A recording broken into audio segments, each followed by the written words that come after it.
ہمارے یہاں قربانی کے سلسلے میں ایک بہت بڑی غلط فہمی یہ پائی جاتی ہے کہ اگر گھر کے اندر کسی ایک فرد کی قربانی ہے تو وہی سب کی طرف سے کافی سمجھی جاتی ہے، حالانکہ قربانی میں ذاتی ملکیت کا اعتبار ہے۔ ہر شخص پر اس کی ملکیت کے اعتبار سے قربانی واجب ہوتی ہے، یعنی ہر ایک کی ملکیت میں جس قدر مال موجود ہے صرف اسی کا قربانی کے نصاب میں حساب لگایا جائے گا، اور جو مال ملکیت میں نہیں اس کا حساب نہیں لگایا جائے گا۔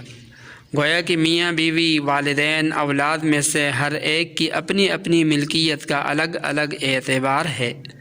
اگر شوہر اور بیوی دونوں ہی صاحب نصاب ہوں تو دونوں کے ذمے قربانی واجب ہوگی۔ اگر والد بھی صاحب نصاب ہے اور بیٹا بھی صاحب نصاب ہے تو دونوں کے ذمے قربانی واجب ہوگی۔ یہی حکم بہنوں اور بھائیوں کا بھی ہے۔